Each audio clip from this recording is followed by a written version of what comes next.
हिंदुस्तान अखबार, सोमवार 3 अगस्त 2026। वरिष्ठ पत्रकार आलोक जोशी का लेख है, बड़े काम के होंगे छोटे प्लास्टिक नोट।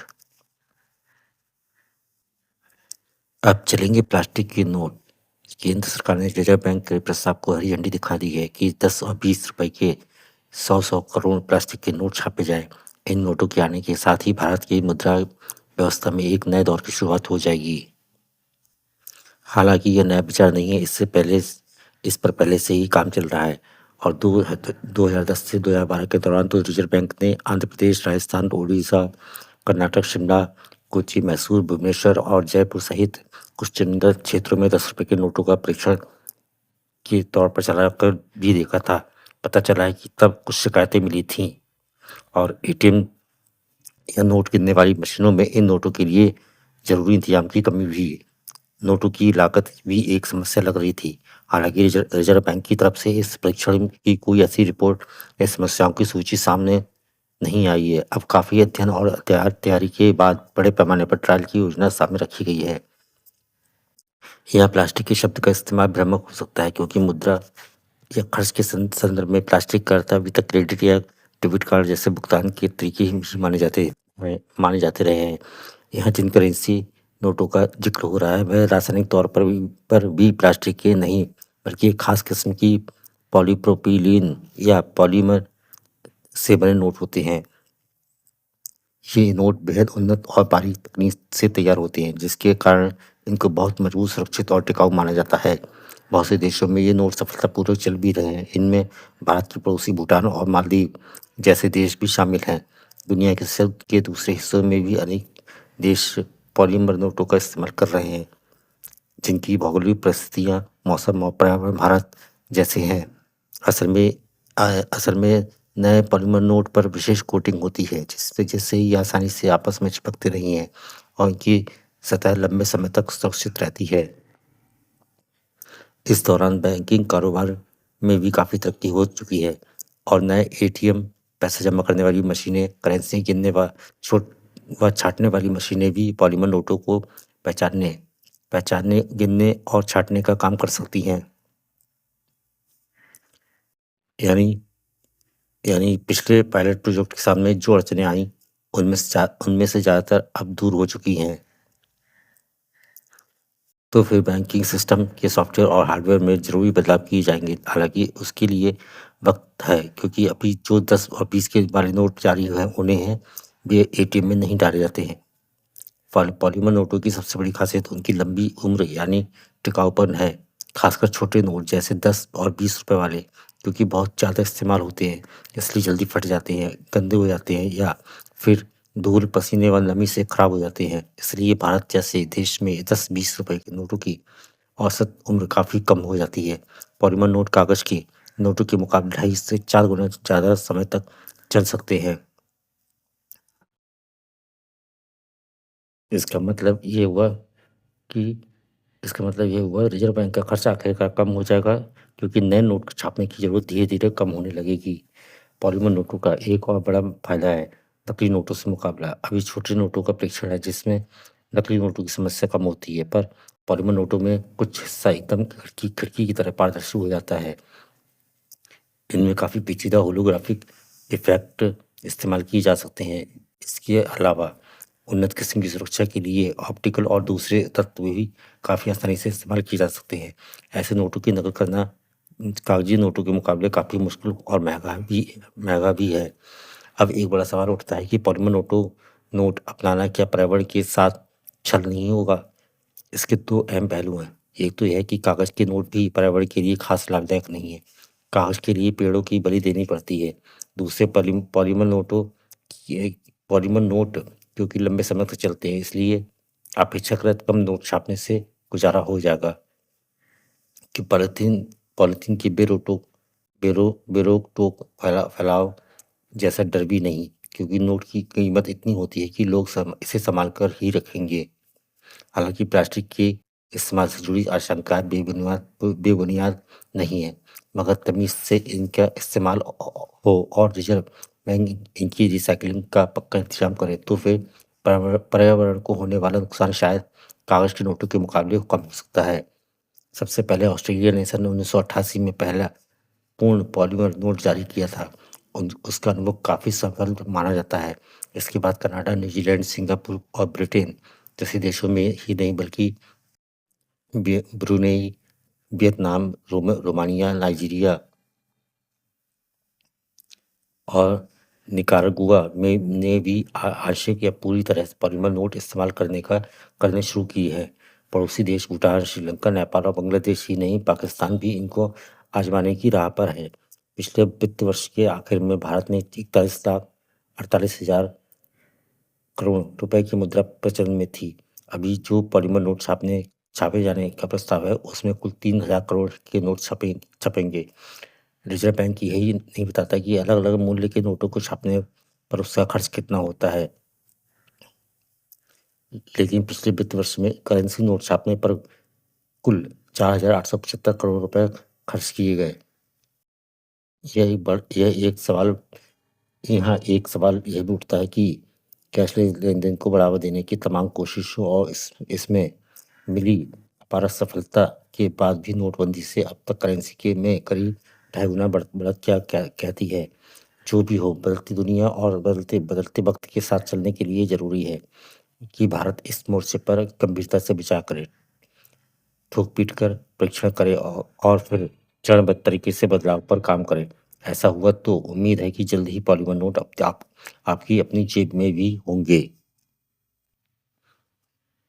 अगला लेख है बेटियों का कमाल।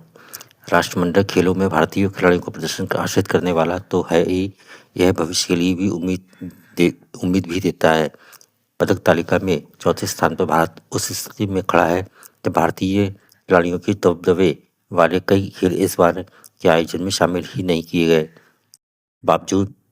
इसके बावजूद उसके भारतीय खिलाड़ियों ने गिलास्गो में तिरंगे को बार-बार शिखर पर पहुंचाया और 140 करोड़ से अधिक देशवासियों को गौरवान्वित किया।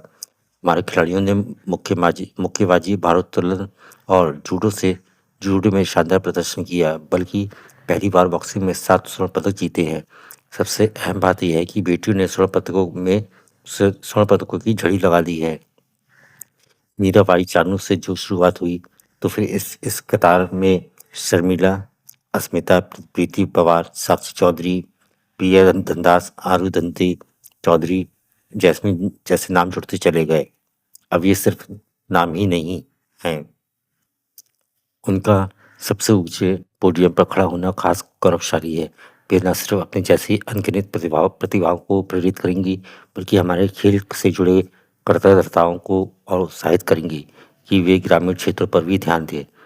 इसमें कोई दो राय नहीं कि बीते कुछ वर्षों में देश में खेल संस्कृति का तेजी से विकास हुआ। खासकर प्रधानमंत्री नरेंद्र मोदी की निजी दिलचस्पी और खेलो इंडिया जैसे कार्यक्रमों का इसमें अहम योगदान है। इस क्षेत्र में सार्वजनिक निवेश भी बड़ा है और बड़े पैमाने पर युवा अब इस कैरियर के तौर पर अपनाने लगे हैं। हालांकि इस संस्कृति के निर्माण में क्रिकेट का सबसे बड़ा योगदान है। आईपीएल की शुरुआत ने देश के छोटे-छोटे शहरों को कई सितारे दिए और उन पर पैसों की बरसात ने समाज को पूरी मनोदशा बदल दी। परिवार अवरोधक के बजाय सहायक की भूमिका में आने लगी हैं। सबसे बड़ा बदलाव तो लड़कियों के मामले में आया है। पहले बेटियों के लिए खेल क्षेत्र में बहुत बाधाएं थीं, मगर अब वे भी सपने देख रही हैं और उनको साकार कर रही है। कॉमनवेल्थ गेम्स की पदक तालिका उनकी प्रतिभा और जिजीविषा की कहानी खुद कह रही है। इस बड़े बदलाव का ये एक पहलू यह भी है कि अब भी हिंदी हृदय स्तर के सूबे से एथलीट्स में उतने खिलाड़ी उभर कर सामने नहीं आ रहे हैं जितने हरियाणा, राजस्थान, पंजाब, केरल, महाराष्ट्र जैसे प्रदेशों से निकल रहे हैं। और यह बात इन राज्य सरकारों को चुनौती के रूप में लेनी चाहिए।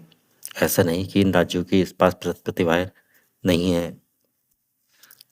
राज्य अगर खेल संस्कृति को प्रोत्साहन दे तो वहाँ से कई नाम देश को मिल सकते हैं। बिहार और उत्तर प्रदेश के खेलों पर विशेष ध्यान देने की जरूरत है। इसी कॉमनवेल्थ गेम्स में पैरा शॉटपुट में बिहार के सोमन राणा का स्वर्ण पदक इस बात का सबूत है कि अगर सही तलाश की जाए तो इन दोनों सूबों के पास ऐसे युवाओं की कोई कमी नहीं है जो वैश्विक खेल प्रतिस्पर्धाओं में देश प्रदेश का नाम ऊंचा कर सके।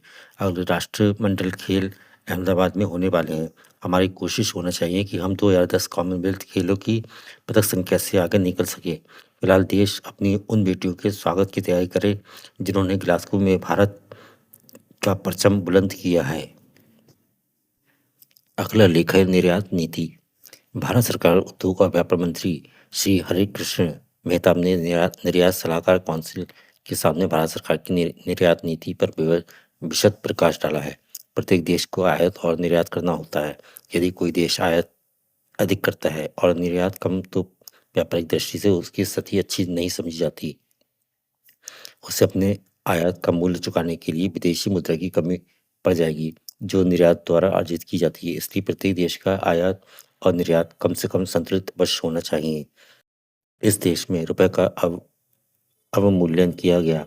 इसके पहले हमारा निर्यात संतोषजनक परिमाण में नहीं हो रहा था।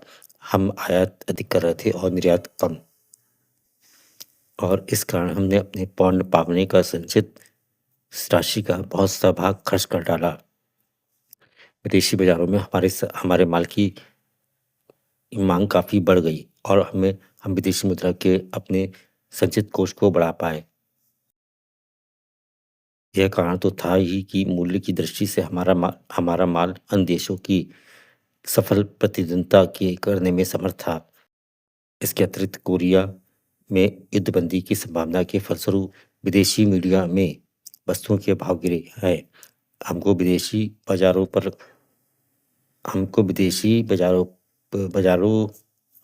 की स्थिति पर सतत निगाह रखनी होगी और अपने माल की कीमत ऐसे स्तर पर रखने की कोशिश करनी होगी कि हमारे माल की मांग विदेशी बाजारों में बनी रहे और हमारे निर्यात की मात्रा में उल्लेखनीय कमी ना हो।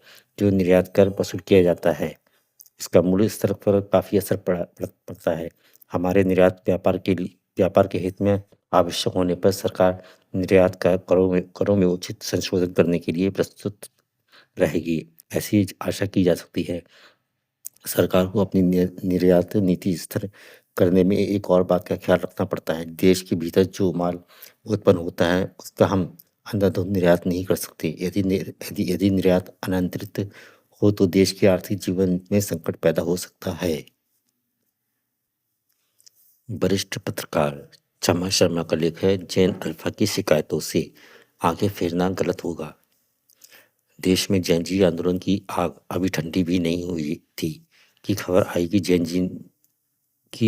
आई कि जैन अल्फा 2010 से 2024 तक के बच्चे अब मैदान में आ गए हैं। ये 21वीं सदी के सूचना समाज के बच्चे हैं।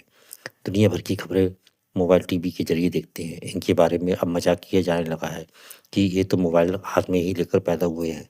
जैन जी के आंदोलन से इन्हें लगा कि वह शासन को झुका सकती है, तो हम क्यों नहीं। इसलिए सरकारी स्कूल में पढ़ने वाले बच्चे अब आंदोलन करने लगे हैं।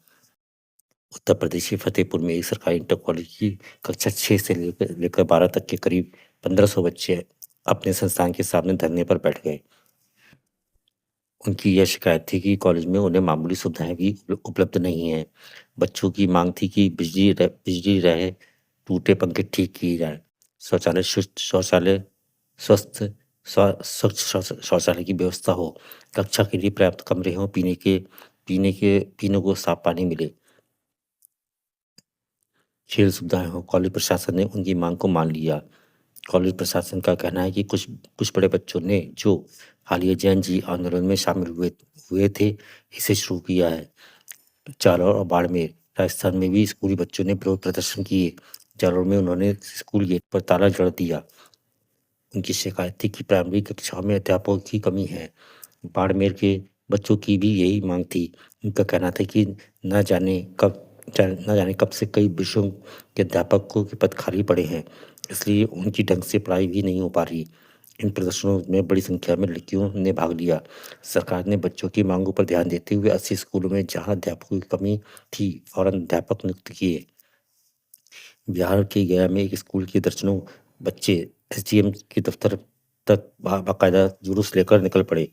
वे स्कूल में चापाकल खराब होने शौचालय की साफ-सफाई और विद्यालय में खेल के उपकरणों की शिकायत लेकर पहुँचे। एसडीएम ने स्कूल प्रधानाचार्य से बात की और निर्देश दिया कि 5 दिनों में बच्चों की सारी माँगें पूरी की जाए।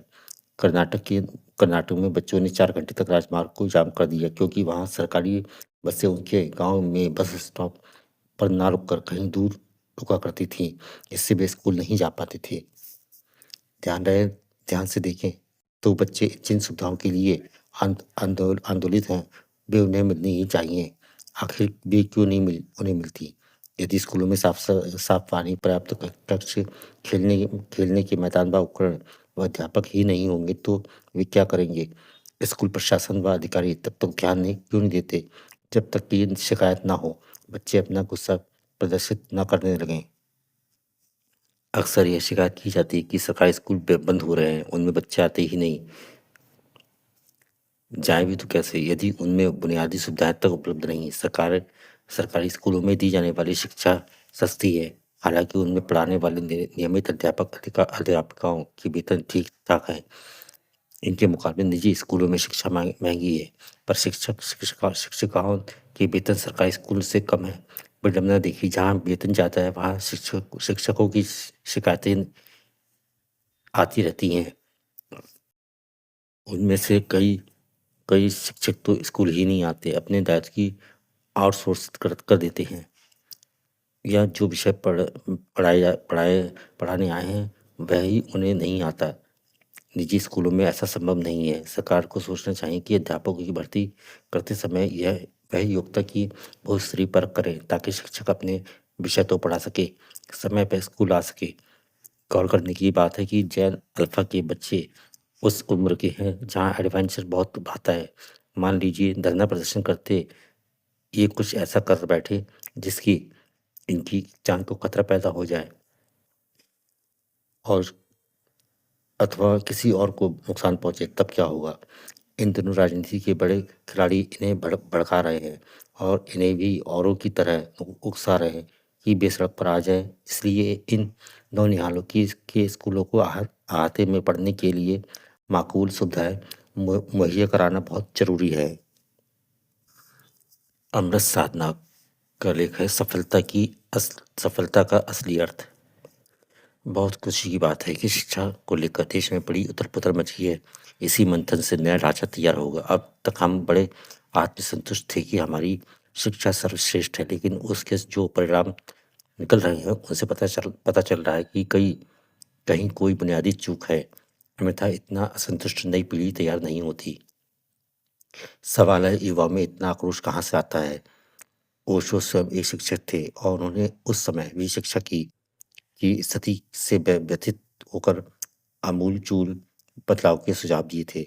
आज भी वे उतने ही मौजूद हैं जितने उस समय थे, क्योंकि समाज में कुछ भी नहीं बदला है।